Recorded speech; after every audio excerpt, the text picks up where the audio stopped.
A few months ago in Season 14, I did a video on trace rifles because they finally got scavenger mods, and as we discussed, they're pretty good now that they have those mods, although with some caveats.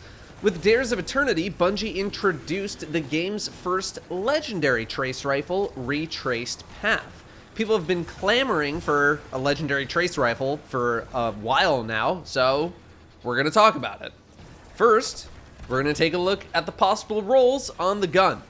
In terms of minor perks, we're getting a lot of traditional rifle barrels, corkscrew, extended hammer forge, etc. I think that choice is kind of up to you, but range is never a bad thing. The next column, I'm not too wild about magazine perks because the gun isn't really getting that much more ammo with something like enhanced or ionized battery. So range, I think, is going to work here again. Major perks. First column, we have Genesis, Perpetual Motion, which is new, Shoot to Loot, Subsistence, Killing Wind, and Feeding Frenzy. I think Shoot to Loot also technically new. Second column, we have Disruption Break, Harmony, One for All, Golden Tricorn, also a new perk, Frenzy, and Demolitionist. So the average trace rifle works best as a workhorse weapon to quickly kill junk ads or to try to get some better than primary but worse than like true special or power weapon damage onto a bigger target. Of the exotic trace rifles that we have, Cold Heart is more for sustained trigger holding, so it's not really great for ads. Prometheus Lens is definitely for ads since it has subsistence built in, except it gives you your whole mag. Wave Splitter can be for ads, but can also be used for higher tier enemies if you proc the high damage effect. Ruinous Effigy is for ads to get orbs to then dunk onto the big ads, and Agger's Scepter is definitely for killing ads, chaining freezes, but can also be used for bigger targets with the alt fire. So most of the trace rifles are designed for killing low tier enemies. Divinity is a utility weapon, it's not a damage weapon. I'm not really going to be talking about Divinity in this video really at all. So if we want Retraced Path to also be an ad killing machine, we might want something like Subsistence and One for All, or Frenzy, or Golden Tricorn.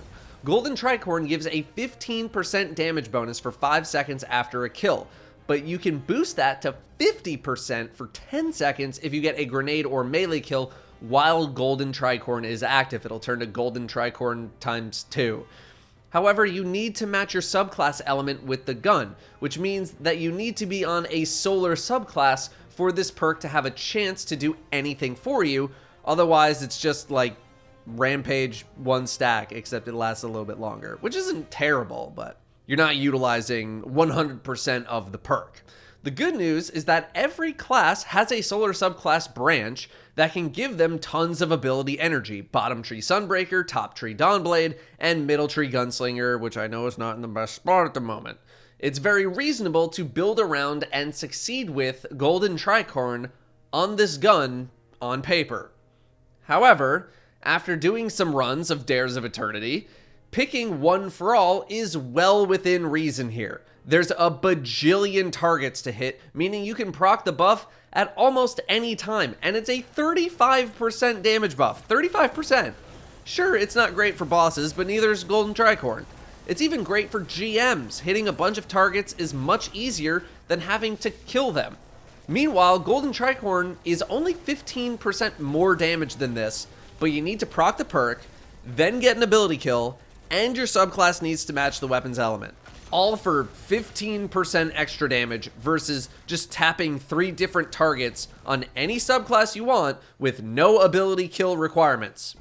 There's definitely some work involved with getting One for All to proc in higher level content, but compared to most other perks that require gun kills or chaining kills or ability kills, it's pretty reliable, even if the activation window is only like 3 seconds. Harmony, on the other hand, is a 20% damage boost for 3 seconds after getting a kill with a different gun. I would just take Frenzy in this case for the 15% all the time. I'm not really into Harmony too much for PvE. Demolitionist, gonna be more for grenade-focused builds.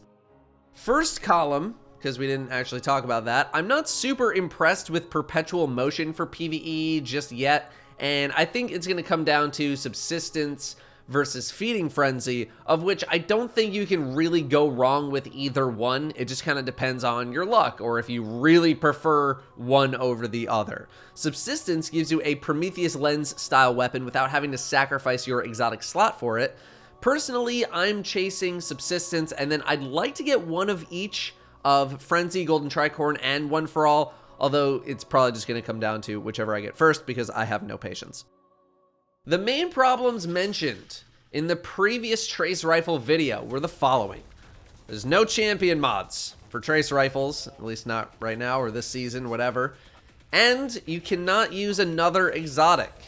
My wish of Auto Rifle or Trace Rifle anti-champion mods did not happen in Season 15, although I am not giving up hope on that just yet.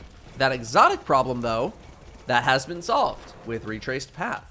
Retraced Path has damage equal to Coldheart's lowest damage output, which does place it lower than basically all of the other Trace Rifles. Few percentage points lower than Prometheus, but a lot lower than something like Ruinous Effigy or Wave Splitter at medium power. One for All and Golden Tricorn ×2 while active would put you well past Prometheus Lens and in the same bracket as some of the others. So with either perk active, the situation would now be that you're giving up the exotic effect of these Trace Rifles in exchange for a completely different exotic. To which I would say, that's pretty worth it in most cases. I will take that trade without much issue, at least on paper. I'd probably swap out most of them. Coldheart needs sustained damage to pop off, Divinity is utility, Agar Scepter is kind of in its own tier where I don't really want to compare it. Wave Splitter has some extra damage on it, Ruinous Effigy has solid damage, and then the orbs that you make, but they're kind of tough to use in Master or higher content. Effigy orbs are still strong otherwise though, and are ideal for something like Dares of Eternity. The activity is practically begging you to use Ruinous Effigy in it. Ruinous Effigy in my eyes also has the most interesting exotic perk, so I guess that's a bonus. But you could use any of these guns in Dares of Eternity and be successful. And that's sort of the issue I run into when it comes to any sort of Golden Tricorn based build. I tried some runs with Bottom Tree Sunbreaker in Dares, and while it works, it's another one of those builds that you really need to work hard for in order to get the most value. You need to be incredibly active. There's cooldown management, there's kill management, but most importantly, and probably most obviously, there's the fact that something like Dares has such high Guardian power that you're probably only going to get a couple of times per run where you really feel the value of the build at maximum power, which is about 20 seconds worth of the build over a 10 to 12 minute activity. Dares is not something I want to be stressing myself out with in terms of trying to have fun or maximize a build. It's already pretty easy to have fun in Dares of Eternity. The same goes for the Strike playlist or any sort of seasonal activity or just brainless activity where you're blasting your way through it. I could tell after one run that this build, as high powered as it is and for as many benefits as you can get for it, probably just isn't worth the work. Of course, on my next run, I was playing with people who I don't think knew what a video game was, and it had a lot more room to shine because I was the one getting a lot of the kills. When running solo, sure, there's a lot more potential in terms of making the build work at its highest power for longer periods of time. So, is Golden Tricorn worth all that effort? Running around, fighting your teammates for kills while trying to PEMDOS your way into a Golden Tricorn ×2 proc? In something like Dares of Eternity, I don't think so. Considering the enemy density, One for All would proc non-stop in something like Dares without the constraints of Golden Tricorn for not that much of a damage loss. Especially when Trace Rifles are doing more than primary weapon damage already. Is there a big difference when using Retraced Path versus Prometheus Lens in something like Dares? Not really. Is there a big difference when using Retraced Path versus Wave Splitter or most Trace Rifles in anything that's Legend difficulty or lower? Not really. Master Nightfalls, Master Raids, maybe some normal raids, and GM content are the only times in PvE where you actually need to think about what loadout you're running in order to be successful. Maybe a couple of legend activities as well. Would I run Retraced Path in a GM? Sure, but it depends on the strikes, the modifiers, the champions, what the seasonal mods are, what guns and mods my teammates are running. Wow, great answer there, Datto. Only 1 million criteria to consider.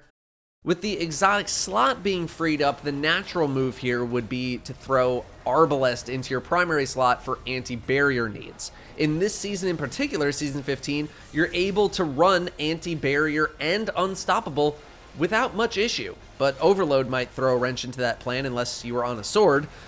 That being said, it's not like your teammates couldn't run Overload. It's pretty easy to do that. But that begs the question, are you really going to run one of those solar subclass branches in a GM if you're using Golden Tricorn when you could just run one for all and use whatever you want?